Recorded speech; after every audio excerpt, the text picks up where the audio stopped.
presentation with Professor Andy Miah, who will be talking to us on ethical XR, designing a moral foundation for a phygital future. Take it away, Andy. Thanks so much, Heather.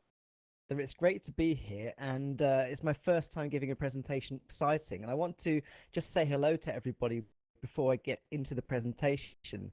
And it's great to have a chance.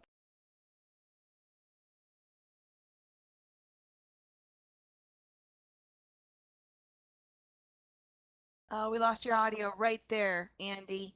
Oh, He needs to, if he turns off his video, oh. there's too much draw on his computer. And then reset his mic from the gear menu. You want to reinitialize voice, Andy? Gear menu. Gear menu in the upper right-hand corner, and then hit reinitialize voice. Term that describes the integration of physical and digital lives. And I began by studying my PhD, philosophy, ethics, and applying that to technology. So I was very excited by things that we heard in the previous presentation, talking about how mind technologies would be adapting and modifying ourselves in ways that could transcend sort of human limitations. And it's that interface and how the technology transforms our lives that's always engaged me. So me thinking about ethics and technology has been there for quite a long time, and for this presentation I want to sort of guide you through the recent research that I've been looking at, particularly around immersive technologies, but how that interfaces with a whole range of other emerging technologies, from artificial intelligence to ingestible technologies and everything in between. So the central sort of proposition that I want to make is that we need to think about the ethical foundation to designing XR environments, to try to make ethical concerns that apply to these worlds that we're creating. Really think about how that's applied in the design very start. So to walk you through where I began with this recently, which is a project that we completed funded by the Wellcome Trust in the United Kingdom, looking online to make sense of their own health, their own identities. And of course, young people today, we were looking particular sort of secondary school 18-year-olds, and we wanted to understand young people use their devices to make sense of their health, given the range of technologies that are around them and how complicated it is to make sure that you can find credible information that works in a way that extends their own sense of agency, also allows them to trust what they find as well. And I think that's one of the key things we found in the project. So thinking about the health implications of digital environments, central part of the project to make sense of these different challenges that we face. So after that project, we created a range of videos that give us a bit of a sense of the issues that we had out of the project, guidance that we could give to young people in navigating these digital worlds, but also hopefully to parents, tutors, and to policymakers to help think about where to take the next generation of digital technology. And the challenge is huge. It's something that within healthcare, there's often a sense that the technology, the cutting edge of technology, is still far in advance of what's available within the public domain and within the healthcare services. So find a way to bridge the gap between what young people have access to at their fingertips and what the healthcare services are able to challenge. So, oops, I hear the audio is not doing too great. Apologies for that. So I think one of the key challenges has been to try to make sure that we can give useful advice to young people particularly, but the people that guide them especially, to get them make sense of this, where we see a greater use of digital technologies within that space.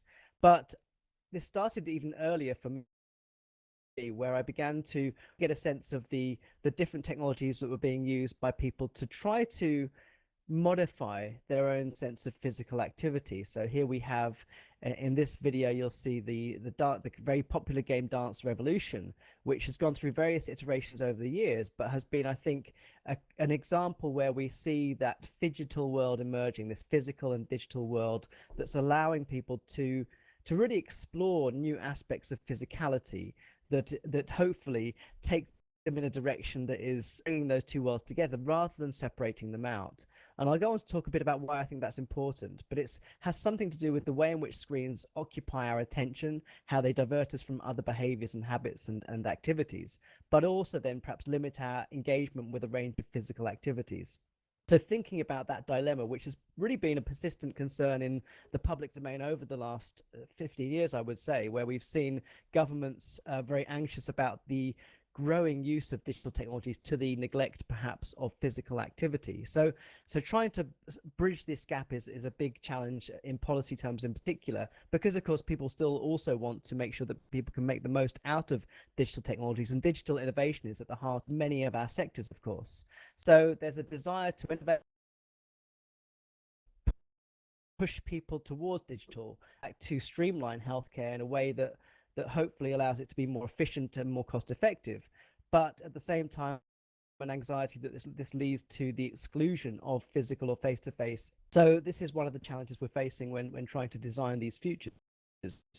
And that we've seen lots of interventions from the healthcare sector in particular, because partly on health, but it's partly to think about how health interfaces with a whole range of other ethical concerns as well, which I'll come back to a bit later.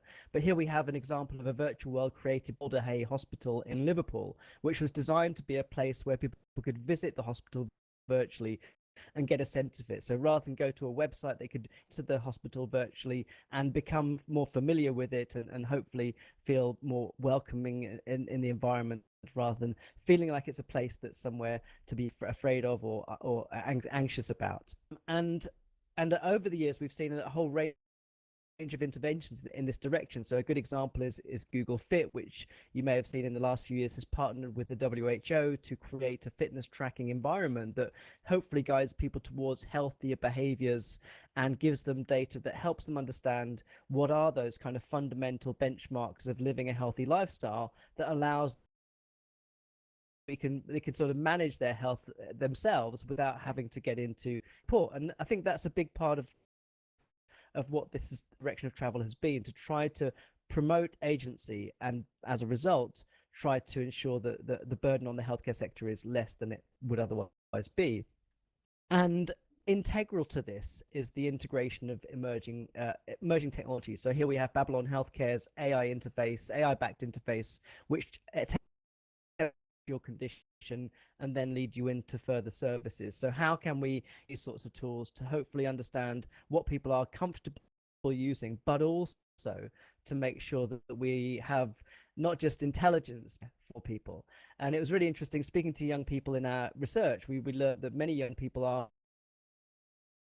quite indifferent to the prospects of intelligent doctors essentially diagnosing and treating them, but they just want something reliable and robust. So it's interesting, these sort of anxieties we've seen over the years of people wanting to push back against the possibilities of kind of AI taking our jobs, taking the role of the human out of the equation, is in fact something that young people today don't feel too strongly about. They just want the thing to work, and whether that's being well or whether it's getting your Amazon delivery correct, it's very much a functional approach to the service. And we've seen lots of experimentation in recent years with this. So here's an example from a few years ago, which is an attempt to then use augmented reality to transform the labels of products into calorific information, so that if you're trying to and wanting to ensure that your calorie intake is minimized, or at least in a way that allows you to remain healthy, you can then get a good sense of what this looks like and feels like, so that you don't go too beyond your limits. And I think those are good examples of how the design sector tried to innovate in a way that gives people greater insight to the lives that they're leading. Because I think there's also one of the things I've noticed by studying technology more widely is there's a sense in which we have become disconnected from logical design, and you can see this in so many sectors, like the automobile undertake sort of basic modifications and repairs to your own vehicle, but now everything is integrated into a technological system that makes that impossible. We've seen the same with try to fix a mobile phone and you won't get too far. So there's a way in which we've been sort of essentially moved out of the sector of trying to manipulate technology. And I think that this is in some sense an attempt to bring people back into the equation and allow them agency. And there are so many examples of tools that are trying to do toilet, and it's a kind of amusing idea, really. Sort of is quite sensible as a principle, because of course analysis of stools is a good indication of health, and if your toilet can do this for you and tell you thing is wrong, then you've got a good insight into a lot of information there. So we're seeing the emergence of these connected devices that allow us insights into our health, and hopefully allow us to manage our health even more effectively. And there's another example of a connected mirror that's out. When you look in the mirror, you'll see and hear information about how you're doing. Now, it may not be welcome to everybody, but design interface into promoting agency, which gets me closer towards kind of core of what I'm saying, which is the values that underpin that technological interface and how we design principles into it that adhere to those ethical concerns. So here's another example, one that's perhaps more familiar, and certainly for me, spending so much of my day on is being able to ensure that we can block out distractions, even limit the time that we're online, make sure that we have time for other things, is a critical part of how we're seeing that design future emerge. And you see this particularly in social media apps. TikTok, I know, for example, has been experimenting more with the well-being applications or features within their application, allow them to then allow users to modify the amount of time they spend using the technology. So overuse of technology and a desire to bring features into the interface that allow us to take more ownership of new tools to bring about a healthier relationship. And I think we see examples of this in various facilities over the years. So I was one of the people that took Google Glass around the world and put it on people's heads and gave them a chance to explore. And I think here's another example of how we can see that design interface sort of intimating at the possibilities of the technology. So this is from the Nanjing 2014 Youth Olympic Games. These are volleyball players. We put Google Glass on athletes and they did with it and see how it affected their performance. So here we have that kind of scope of designing new ways of seeing the world, recording the world with the technology. And I think what I loved about Glass, with all its faults and challenges, was the fact that it allowed you free. And the one example that I often use, interface that allowed you to take a photograph by winking your eye, which many people regarded to be very strange. If you think about it, we've been historically so attached, our hands have been so attached to the devices, to free them up was really quite interfaces that we see around technological design more widely. So examples of how transforming the interface liberates us and allows us to experience the world very differently. And that's a lot of what this is about. So what I've noticed over the last sort of five years particularly, but 5 to 10 perhaps, is the increased in integration of these sorts of into design. So here we have an example of an exercise bike at a gym in London that will convert your output on the bicycle for the environment in which it's situated. So how can we bring these two worlds together? And I think that impacts of the digital lives that we lead as a way of trying to design better, design things that are not just brilliant ideas and completely sensible, but actually are attending to some of those bigger concerns that we have beyond the individual. So we're talking about planetary health and how we can use design as a way of trying to address things like climate change, things like our impact on the planet. And I think that's another, but to sort of speak to this context. And we've seen various organizations try to do this quite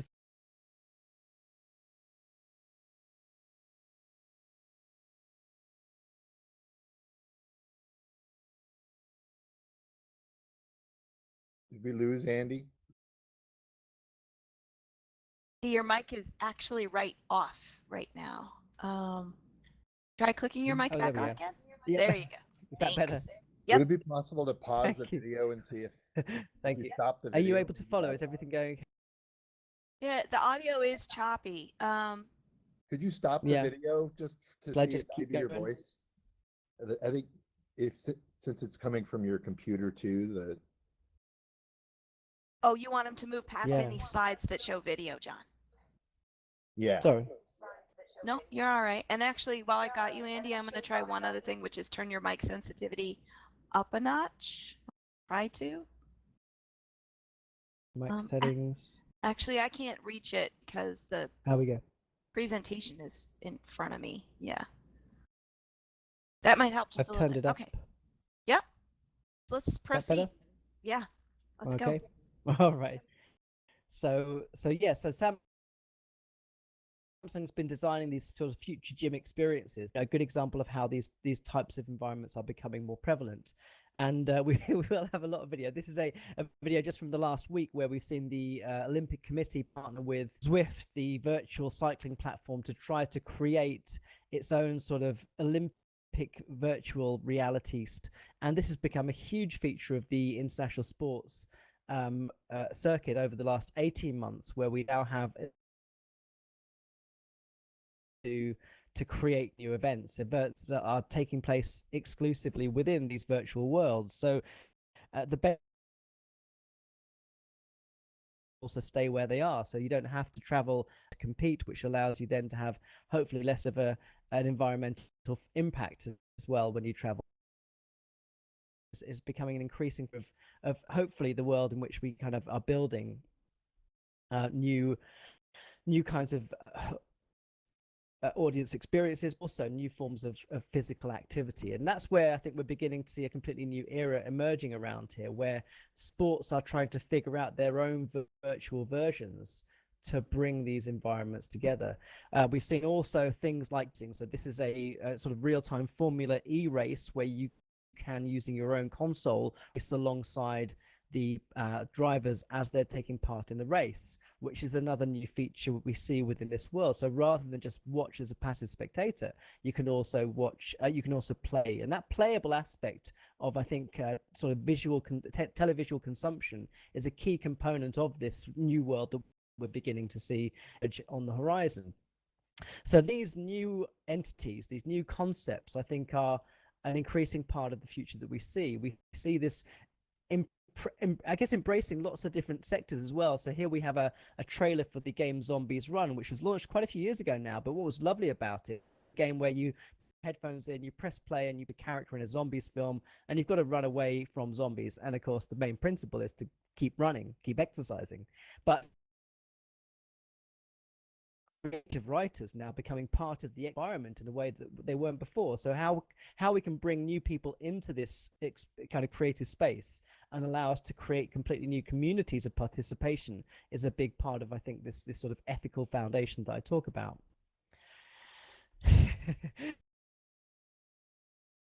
Those relationships between digital and physical differently is at the heart of what I'm talking about. It's heart of this ethical or moral foundation, as I've described, rather than think about things as being isolated, physical or digital, how we can as intimately connected, and in so doing create experiences that hopefully allow people to be part of these worlds that otherwise they wouldn't have found a way into. And I think that's where many people, we sort of like to think about sports as being inherently kind of universal, but in fact many people do get sports at a very early age. So to have these new sports emerging like Haddo Sport,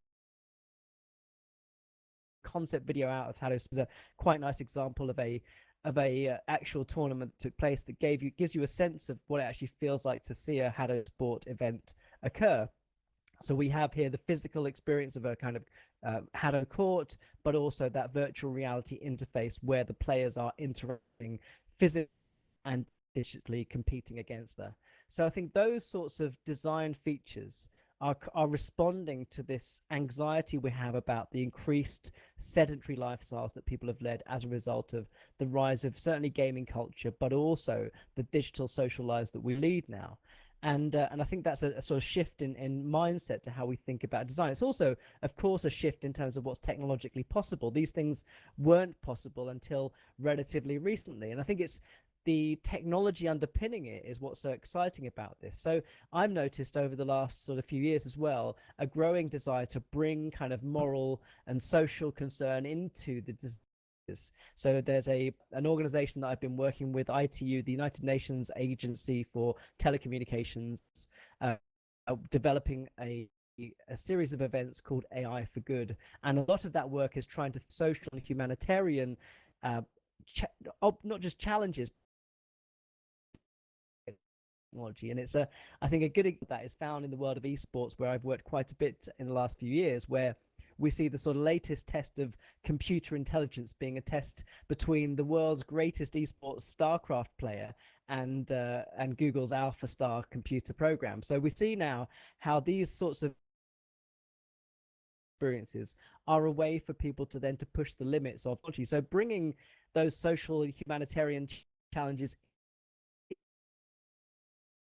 this world is in fact a way to innovate. And I was thinking also about a few years ago of the Drones for Good program at the UAE, which gave rise to a drone plant 1 billion trees, and these sorts of solutions I think are all the more compelling today, because they speak to those wider issues that we face, not just as individuals, but as a species and as a planet as well. And I work very closely with the Global Esports Federation as one of their commission members, where some of these principles are becoming part of that design principle of working with the organizations. So we have a partnership with UNESCO to see how we can develop esports activities that respond to some of the sustainable development goals that they're working towards. And I think those aspects, again, are sort of emerging features of this landscape, where when we think about sort of ethical design, we might be sort of quite focused on things like inclusivity, equality, diversity, and those sorts of issues. But actually, I think we need to move much more towards a situation where health. One of the quotes that I'm known for is the future of sports is esports. And I think it's partly to think about those futures as integrated that I think can allow us to more effectively respond to those obligations we have when thinking about design technologies.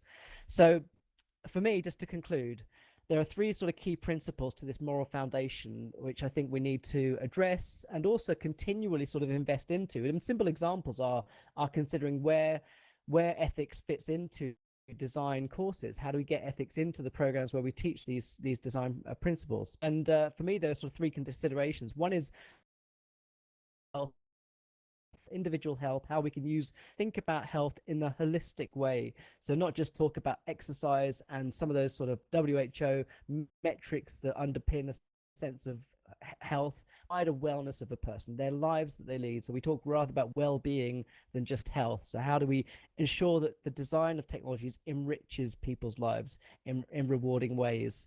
I think also we need to consider the places in which we undertake these activities. So one of the nice things about sports activities, and some of the earlier examples as well, is that we relocate the digital interface from the home into new environments, new arenas that are.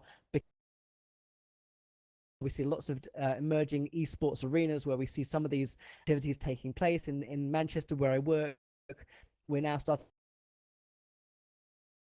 virtual sports into their place, and hopefully that'll be a way to encourage children into these environments if otherwise so keen. So thinking about the geographic spaces and being sort of sensitive to those environments is another, I think, key feature of this moral foundation. It's really big. It's a bit like sort of architecture, understanding how we fit these worlds into the environments where they're taking place is really crucial. This is also crucial when you think also about the way in which sort of digital innovation and technologies and infrastructures are distributed differently across the world. So if we could put sort of technology into one place, it might have one really great impact, but if we can put it somewhere else, it might do something very different. I know we hear of Sugata Mitra's hole in the wall project from a few years ago now, where he took computers and just installed them into different sort of very underdeveloped places in India, just left them there and allowed people to use these computers, and otherwise there was no infrastructure at all. And what happened is that people just learned stuff. They just the computer and figured stuff out. And I think that's a good example of how just by thinking about the context is really important.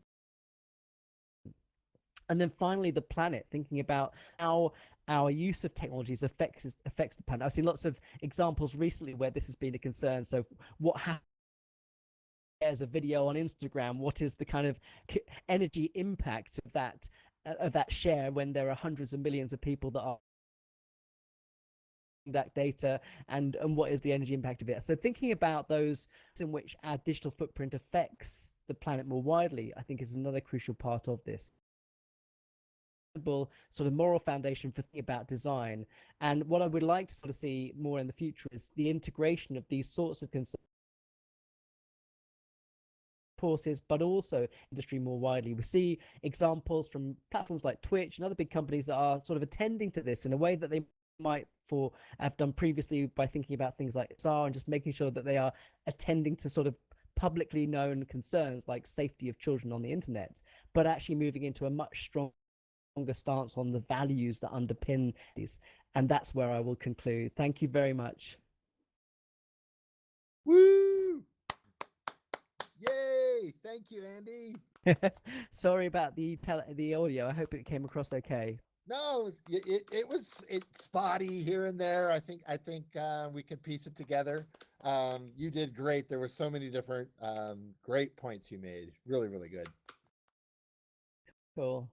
All right, F4 for Thank everybody you. in the audience for clapping, but let's do some questions. Unless you don't want any questions, Andy. Oh yeah, some questions, of course. Questions for Andy from the audience, and while they're thinking about those questions, I'll shoot the first one out. So I wrote down your person, place, and planet, but Andy, this world turns on money. You didn't put money anywhere in that list. So how are we going to push back against that? I mean, zombies run costs money. They make money. They're selling it. What do we do for concerns with money in this future that you've described? Well, so the person, place, and planet was really the sort of moral foundation for ethical XR, how we can think about design in a way that's ethical. I think we see, quite a number of examples of to do this more effectively. For example, we have a company in the UK called Sweatcoin, which trying to encourage people to be physically active and then receive rewards in response for that, in exchange for that activity, becoming increasingly closer to the healthcare sector. So and I think there are aspects of that are concerning. For example, if people are kind of monitored by their healthcare provider or insurance company to then sort of then decide how much they need to pay based on the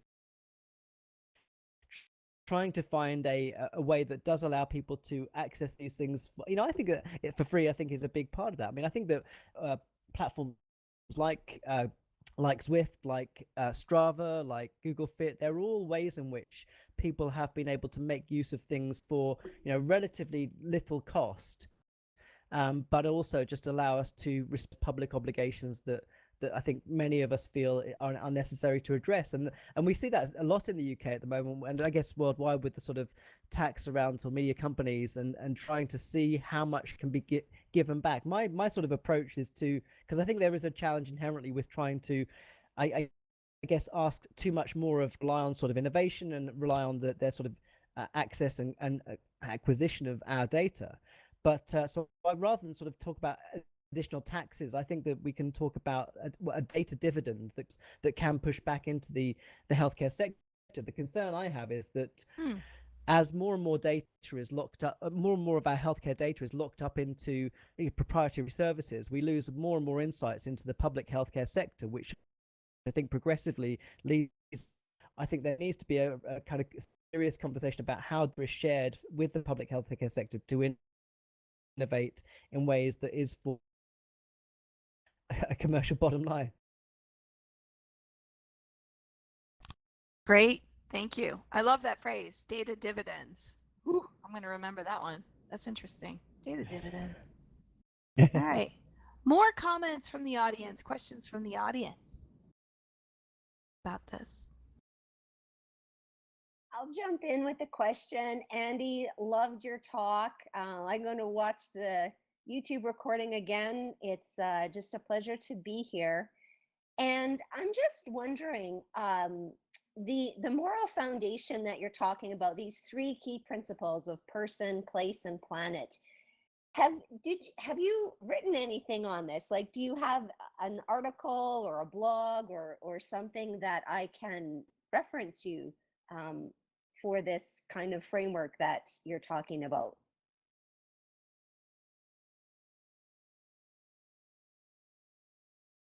Work is quite new, so I've written a lot about subjects over the years, particularly in sort of bioethics and emerging technologies. And it's about 10 years ago now that's sort of been updated in a number of articles. So I can certainly share those with you that are sort of speak its principles, but a lot of this is sort of new ideas, new thoughts that come out of that earlier work. And I think it's what I've sort of noticed is that there's not a lot of work published that talks about this sort of ethical foundation, but particularly in this holistic sense. So how can we, from just thinking about sort of individual. So we have in the UK this year the six taking place, which is certainly focusing my mind on these wider planetary obligations. And I think we certainly see groundswell of change in that direction with, talking about sustainable lifestyles, thinking about how we transform agriculture in a way that's sustainable. So I think a lot of these issues are in fact new. The organization that I talked about earlier, the Global Esports Federation, its partnership with UNESCO, is indicative of that. It's only recently that I think these sorts of organizations have started to think, actually, there's a huge impact to what we do environmentally, and we need to sort of think more widely about that and perhaps try to come up with better solutions, and even think about how, what's amazing about XR technologies is that it's all underpinned by, incredibly advanced and powerful computing technology, all sorts of uses, not just the sort of immediate applications. So when we are sort of trying to design our own sort of virtual labs at Salford University, we're trying to think about how we can use those environments, not just for those applications of designing new our experiences, but how that technology can be used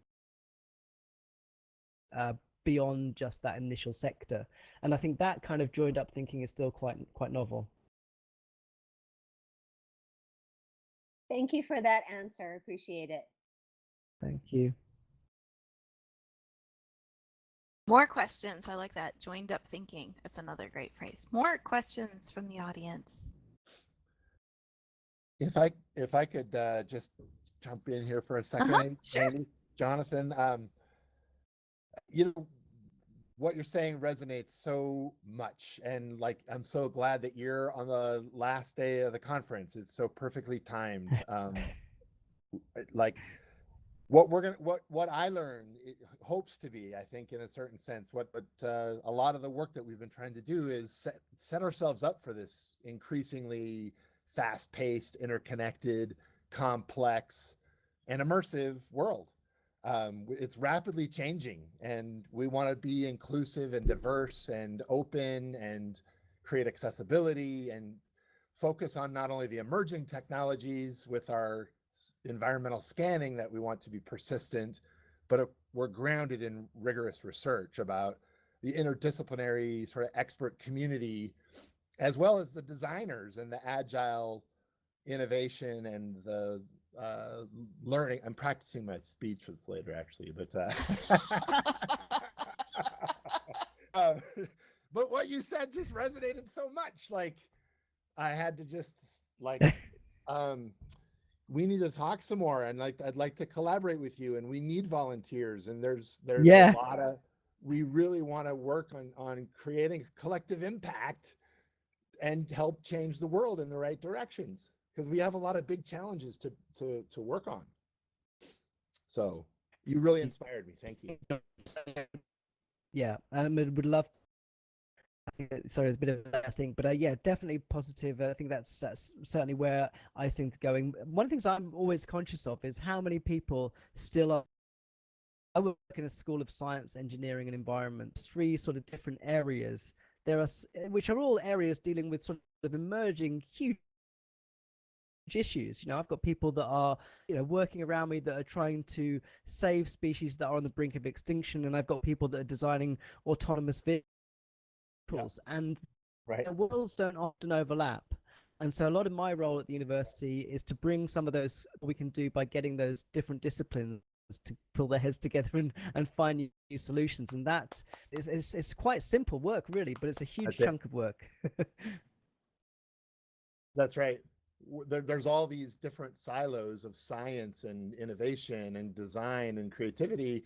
They're all coming together on these big trends, rapidly converging, and we're all separated into these different things. We don't see the connections between a lot of these things. So just what you're saying, like the endangered species and the autonomous vehicles and all these, we need that space and that place. And that's what I'm hoping we've kind of started creating this month for iLearn, is like there is kind of this third space we could create together where we can innovate and show the research and drop in and out. We can have pie and coffee, we can play. It's going to take a ton of volunteers and money, as Heather said.